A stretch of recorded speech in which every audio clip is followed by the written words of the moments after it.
여러분 어떠신지 모르겠지만 저마다 사람들은 감추고 싶은, 드러내기 싫은 흑역사를 간직하고 있을 겁니다.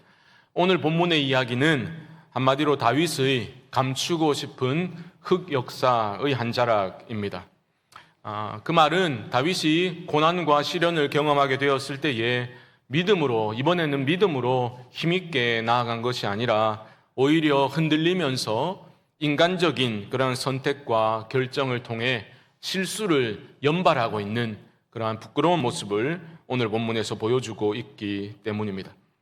목사님, 하나님의 마음에 합한 사람 다윗을 그렇게 평가해도 됩니까? 라고 질문을 하신다면 그게 사실 오늘 본문의 오늘 설교의 포인트이기도 한데요. 하나님의 마음에 합한 사람이라는 것은 완벽한 사람이라는 뜻이 결코 아닙니다. 우리는 믿음으로 살기도 하고 또 믿음이 없이 그렇게 실수하고 쓰러질 때도 있지요. 그 연약한 인생을 하나님이 붙드셔서 하나님이 포기치 아니하시고 그 거룩과 영광의 자리까지 이끌어 가신다라는 것이 바로 오늘 본문을 통해서 우리가 다시 한번 마음에 새겨야 할 그러한 내용이다 할 수 있겠습니다. 라마 나요셋에서 도망을 쳤던 다윗은 어디로 가게 되었습니까? 오늘 본문 1절을 보면 높 땅에 있는 성소로 나아가게 됩니다. 제사장 아히멜렉을 다윗이 찾아가게 된 건데요.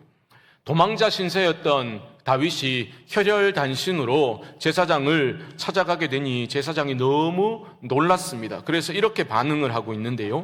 1절 중반절 보시면요. 아히멜렉이 떨며 다윗을 영접하여 그에게 이르되 어찌하여 내가 홀로 있고 함께하는 자가 아무도 없느냐 하니, 제사장은 소문으로 알고 있었습니다. 다윗이 사울 왕의 눈밖에 이미 났고 도망자 신세가 되었다라는 것을 알고 있었습니다. 그런데 그 다윗이 갑자기 자기 눈앞에 나타났으니 어떻게 반응해야 될지를 몰랐던 겁니다. 너무 두려웠던 거죠. 그래서 이게 어찌 된 일이냐고, 부하들도 대동하지 않고 왜 이렇게 홀로 나타났느냐라고 질문을 했던 겁니다. 그러자 다윗이 뭐라고 대답합니까? 자신은 지금 왕이 자신에게 내린 비밀 명령을 수행하고 있는 중이다. 그래서 내 부하들이 없는 것은 약속된 장소에서 만날 거기 때문에 나는 지금 이렇게 홀로 와 있다라고 거짓말을 시키게 됩니다. 그러면서 다급히 요청을 하나 하는데요. 3절 말씀 보시면 이제 당신의 수중에 무엇이 있나이까? 떡 5덩이나 무엇이나 있는 대로 내 손에 주소서 하니, 다윗이 지금 제사장에게 뭐라도 좋으니 먹을 것이 있으면 좀 내어달라고 간청을 하고 있습니다. 이 모습을 통해서 우리는 그가 얼마나 절박한 상황에 처해 있는지를 보게 되는 거죠. 다윗은 너무나 두려웠습니다. 그리고 그 두려움이라는 것은 제대로 먹지도 못하는 그러한 현실적인 괴로움으로 인해서 더 급속히 커져 갔던 겁니다. 다윗이 제사장에게 워낙 다급하게 먹을 것 좀 달라 요청을 하니까 제사장이 이렇게 대답을 합니다. 4절을 보시면 보통 떡은 내 수중에 없으나 거룩한 떡은 있나니 그 소년들이 여자를 가까이만 하지 아니하였으면 주리라 하는지라. 지금 가지고 있는 게 먹을 만한 게 없다는 겁니다. 보통 떡은 없다는 겁니다. 그리고 가지고 있는 것은 거룩한 떡밖에 없다라고 말하고 있죠. 여기 나오는 거룩한 떡이 무엇이겠습니까? 이름이 3글자인데요. 성광떡, 이렇게 하면 안 되고 진설병이죠. 진설병. 성막 안에 이스라엘 지파의 숫자와 동일하게 12개를 그렇게 진설하게 되어 있습니다. 그리고 안식일이 되면 그 떡을 물려내고 새로운 떡을 올려놓게 되는 겁니다. 그리고 물려낸 떡은 제사장들만 먹도록 되어 있었습니다. 그런데 아히멜렉이 그 떡을, 물려낸 진설병을 다윗에게 넘겨주게 됩니다. 너의 부하들이 성결을 지켰으면 내가 이 먹을 것을 넘겨주겠다라고 주게 되는 거죠. 아니, 제사장들만 먹게 되어 있는데 율법을 어기면 되냐? 이 문제는 우리가 잠시 후에 다룰 것이고요. 그런데 이런 장면을, 이런 모습을 보고 있었던 한 사람이 있었는데요. 7절을 보면 그 사람 이름을 에돔 사람 도액이라고 소개하고 있습니다. 그 사람은 사울의 목자장이었는데요. 무엇인가 조짐이 좋지 않습니다. 그런데 다윗은 그런데 신경 쓸 겨를이 없는 것처럼 보입니다. 너무나 생존 자체가 문제였기 때문입니다. 일단은 살아야 했던 겁니다. 워낙 다급했기 때문에 다윗이 또다시 거짓말을 하고 있는 것을 보게 되는데요. 8절 말씀 보십시오. 다윗이 아히멜렉에게 이르되 여기 당신의 수중에 창이나 칼이 없나이까? 왕의 일이 급함으로 내가 내 칼과 무기를 가지지 못하였나이다 하니, 또 거짓말을 시키고 있어요.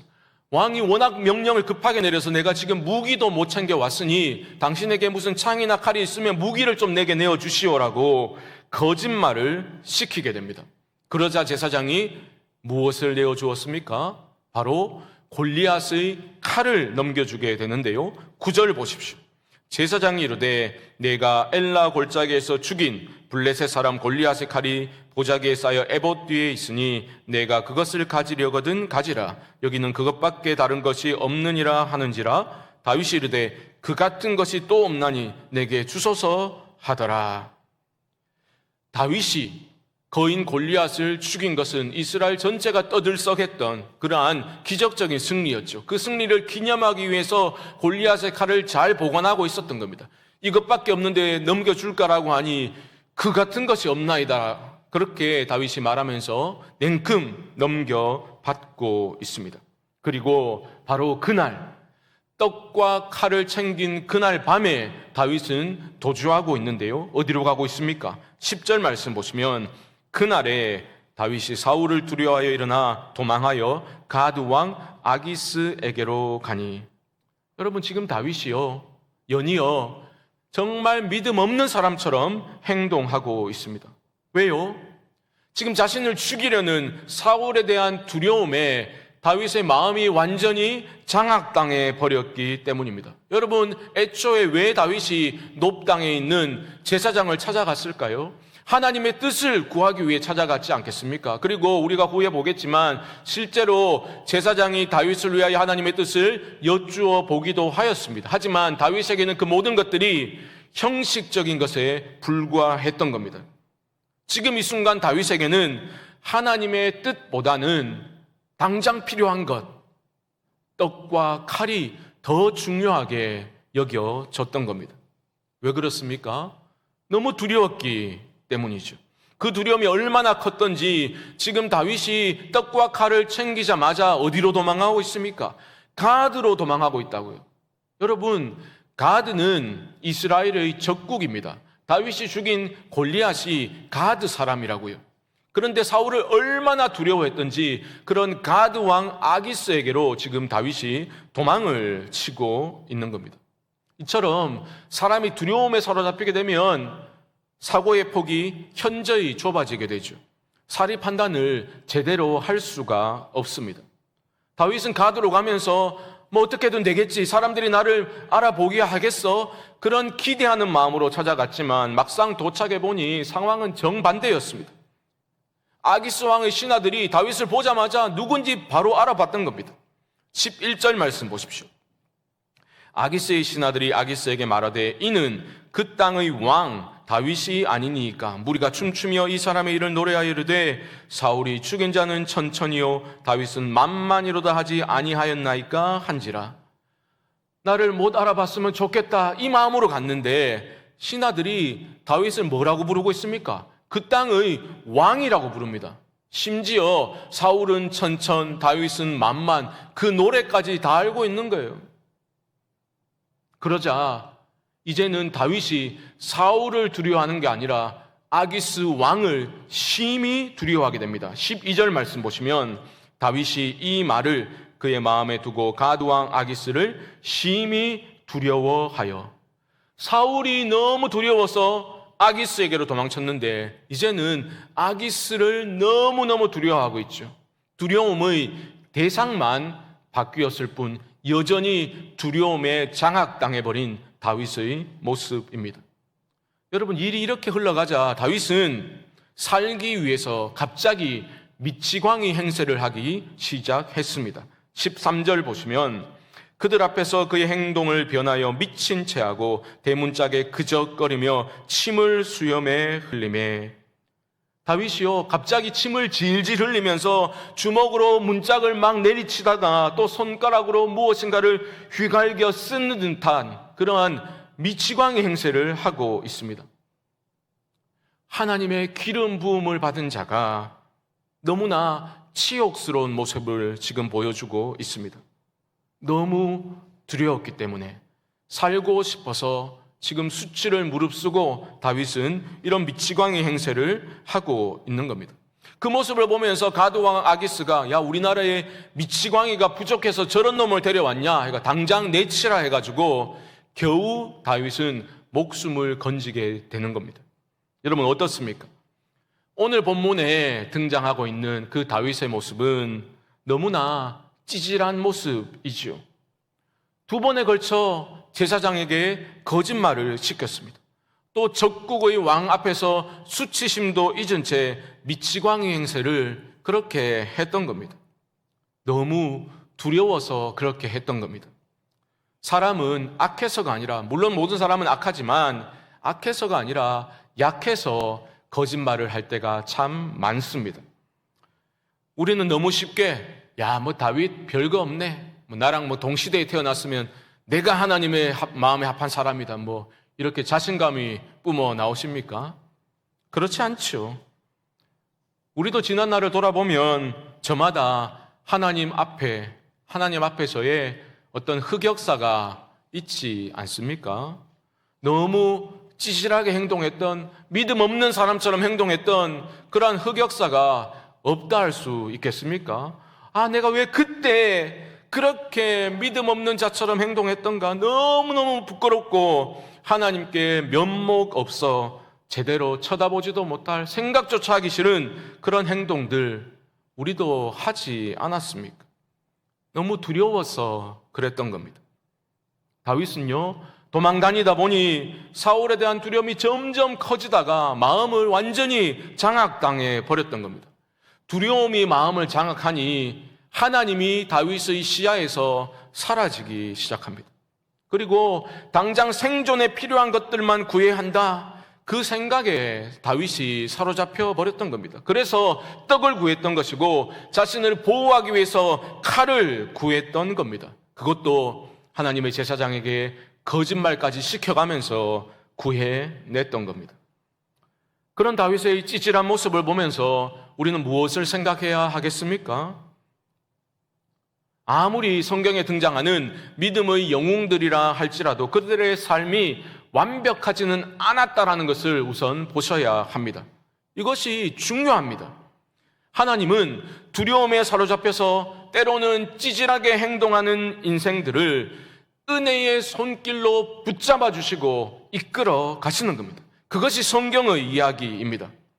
그러므로 우리는 다윗이라는 한 사람의 어떤 훌륭한 성품이나 그의 됨됨이를 주목할 것이 아니라 그런 어리석은 인생을 붙들어 주시고 그런 어리석은 선택을 반복하는 다윗을 이끌어 가시는 그의 중심을 보시며 겨자씨만한 믿음이라도 기뻐하시면서 이끌어 가시는 하나님의 열심을 우리 모두가 주목해야 하는 것입니다. 여러분 생각해 보십시오. 떡 몇 덩이로 견디면 얼마나 견딜 수 있겠습니까? 골리앗의 칼이요, 왕의 명령을 받고 자신을 추격하는 그 군사들을 어찌 그런 칼 한 자루로 자신을 지킬 수 있겠습니까?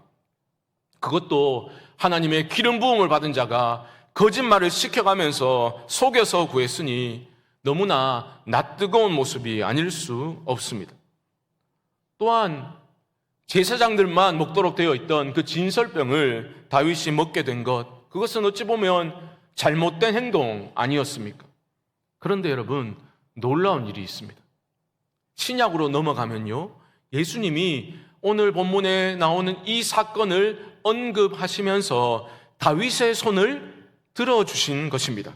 마태복음 12장 3절과 4절 말씀, 앞쪽 자막을 보시면 나올 텐데요, 예수께서 이르시되 다윗이 자기와 그 함께한 자들이 시장할 때에 한 일을 읽지 못하였느냐? 그가 하나님의 전에 들어가서 제사장 외에는 자기나 그 함께한 자들이 먹어서는 안 되는 진설병을 먹지 아니하였느냐? 이 말씀의 배경은요, 안식일에 예수님이 제자들을 이끌고 가시다가 밀밭 사이를 지날 때에 제자들이 배가 고파서 밀 이삭을 따서 손으로 비벼서 먹어버렸던 겁니다. 그러니까 안식일에 아무것도 하면 안 되는데 바리새인들이 그 모습을 보고 당신의 제자들이 안식일 규정을 범했다고 예수님께 따져 묻고 있는 겁니다. 그런데 주님은 오히려 바리새인들을 비판하셨죠. 주님은 자신을 가리켜 성전보다 더 큰 사람이 여기 있다라고 말씀하셨습니다. 그리고 마태복음 12장 7절 말씀 한번 보여주시죠. 이렇게 말했습니다. 나는 자비를 원하고 제사를 원하지 아니하노라 하신 뜻을 너희가 알았더라면 무죄한 자를 정죄하지 아니하였으리라.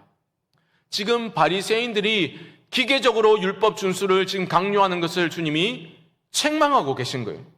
율법의 원의미, 택한 백성들을 먹이시고 살리시는 하나님의 그 자비와 그 마음을 알지는 못한 채 왜 손가락 까딱해서 그렇게 밀 이삭을 먹었냐라고 기계적인 율법 준수를 강요하는 그런 바리새인들을 주님이 오히려 책망을 하셨던 겁니다.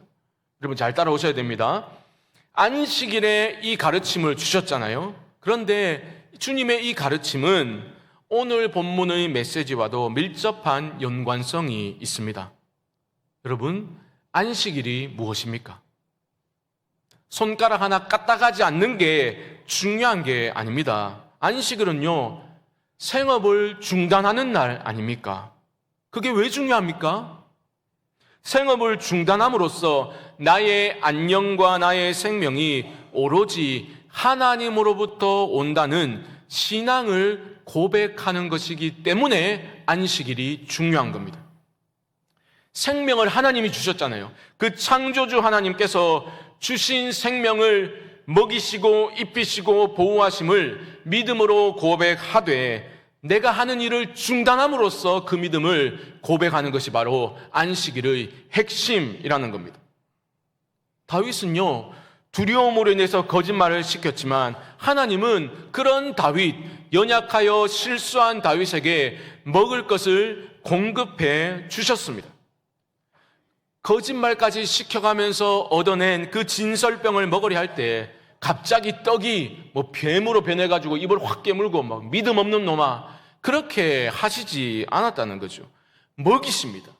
일단 먹이시고 하나님이 다윗이 깨닫기를 원하시는 거죠. 무엇입니까? 사람이 떡으로만 사는 것이 아니요 여호와의 입에서 나오는 모든 말씀으로 사는 줄을 네가 알기를 원한다. 바로 이것이 하나님 아버지의 마음이었던 겁니다. 방금 읽어드린 이 말씀은 하나님이 언제 누구에게 주신 말씀입니까? 이스라엘 백성들이, 출애굽한 이스라엘 백성들이 광야에서 원망 불평하며 먹을 것이 없다고 할 때 하나님이 만나로 먹이셨죠. 일단 먹이신 후에 주신 말씀입니다. 사람이 떡으로만 사는 거 아니다. 여호와의 입에서 나오는 모든 말씀으로 사는 것이다. 다윗은요, 차갑게 식어버린 그 진설병을 꾸역꾸역 목구녕으로 넘기면서 깨달아야 했던 겁니다. 사람이 떡으로만 사는 거 아니고 여호와 입에서 나오는 모든 말씀으로 사는 것이다 라는 것을 깨달아야 했던 겁니다. 여러분, 진설병의 문자적 의미가 뭔지 아십니까? 하나님 얼굴빵입니다. 얼굴빵. 얼굴은 뭡니까? 임재를 말하죠. 그래서 성경에서 여호와의 얼굴을 구하라 하면 하나님의 임재를 구하라는 그런 말씀 아닙니까?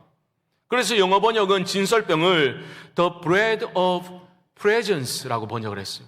임재의 떡, 임재의 빵이라는 의미입니다. 그러니까 다윗은요, 진설병 몇 덩이를 얻어냈다고 마냥 좋아할 것이 아니라 그 임재의 떡을 먹으면서 내가 사는 것이 이 떡을 먹음으로써 사는 것이 아니라 하나님의 임재로, 하나님의 말씀으로 사는 것이로구나 라는 것을 깨달아야만 했던 겁니다. 골리앗의 칼도 마찬가지죠. 여러분, 그 칼이 어떤 칼입니까? 오직 하나님의 임재로만 충만했던 다윗이 하나님의 도우심으로 기적적인 승리를 거두었던 것을 기억하게 만드는 도구가 바로 골리앗의 칼 아니었습니까? 사무엘상 17장 45절 말씀 보십시오. 너는 칼과 창과 단창으로 내게 나아오거니와 나는 만군의 여호와 이름 곧 내가 모욕하는 이스라엘 군대의 하나님의 이름으로 내게 나아가노라. 다윗은 떡으로 생명을 유지하는 것도 아니고 칼로 자신을 보호하는 것도 아님을 깨달아야 했던 겁니다. 비록 실수하고 넘어졌지만 깨달아야 했던 겁니다. 오직 은혜를 먹고 오직 은혜로 보호받는 인생임을 다윗은 깨달아야 했던 겁니다. 하나님의 그 은혜가 다윗 자신을 정의하도록 믿음에 굳게 서야 했던 겁니다. 하지만 그렇게 하지 못했죠. 사울이 너무 두려워서 2번이나 거짓말을 시켰고 적국의 왕 앞에서 미치광이 행세를 하며 침을 질질 흘리며 살기 위해 미친 척을 했어야 했습니다. 하지만 그런 감추고 싶은 흑역사, 그 모든 수치와 오욕의 시간을 통과하면서 다윗의 믿음이 다시 담금질 되었던 거죠. 이것이 다윗과 사울의 결정적인 차이점 아니겠습니까? 다윗은 깨달았습니다. 잘못을 깨닫고 돌이켜 다시 하나님을 붙잡았습니다. 여러분, 하나님이 붙드시는 인생은 반드시 하나님께로 돌이키게 되어 있습니다. 흔들릴 수 있죠. 넘어질 수 있죠. 하지만 결코 주저앉은 채로 망하지 않습니다. 시편 34편을 보면 다윗의 주옥 같은 믿음의 고백이 힘차게 선포되고 있죠. 예를 들면 시편 34편 8절 말씀은 어떻습니까? 너희는 여호와의 선하심을 맛보아 알지어다. 그에게 피하는 자는 복이 있도다. 얼마나 아름다운 믿음의 고백입니까? 그런데 이 시편 34편의 표제를 보면 이 시가 언제 쓰이게 되었는지 배경이 이렇게 나오고 있습니다. 다윗이 아비멜렉 앞에서 미친 채 하다가 쫓겨나서 지은 시. 아비멜렉은요, 애굽의 바로와 같은 왕의 칭호입니다. 그러니까 지금 시편 34편이 어떤 사건을 겪은 후에 기록되었다는 말입니까? 오늘 본문의 이야기예요.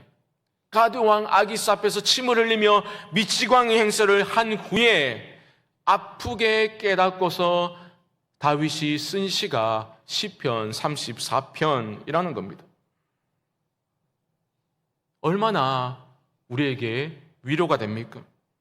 다윗이 두려움으로 인해서 실족하고 너무나 수치스러운 꼴을 당했지만 그런 실패를 통해서 여호와의 선하심을 맛보아 알게 되었다라고 고백하고 있지 않습니까?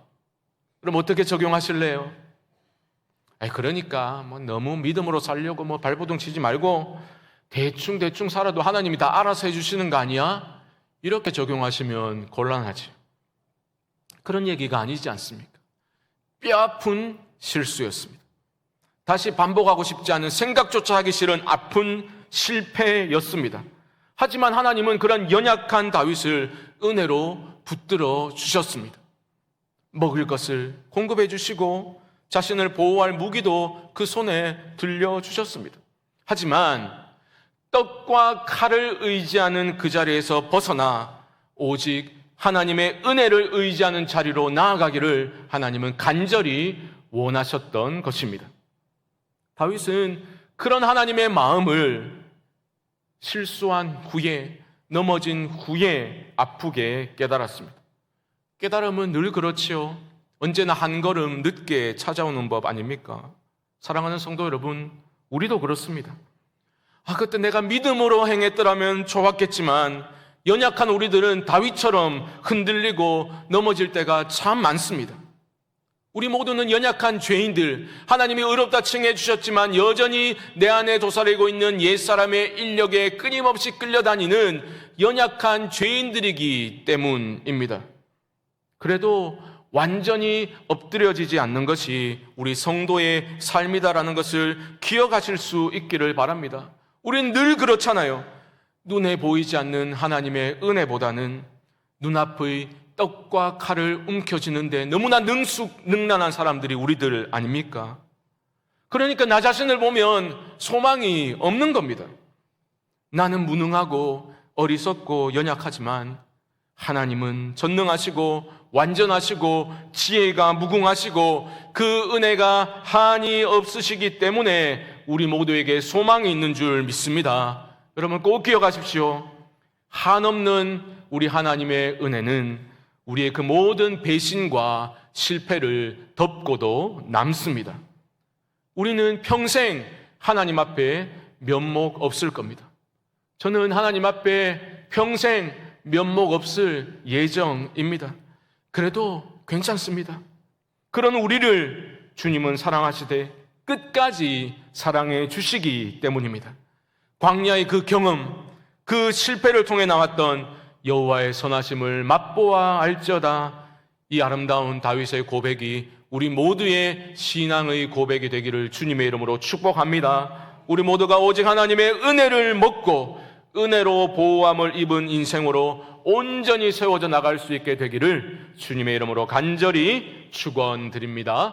지금은 우리 주 예수 그리스도의 크신 은혜와 하나님 아버지의 무한하신 사랑하심과 성령님의 교통하심이 떡과 칼이 아니라 오직 하나님의 은혜를 먹고 은혜의 보호함을 받으며 살아가기를 소망하는 사랑하는 성도님들의 심령 가운데 지금부터 영원토록 함께 있을지어다. 아멘.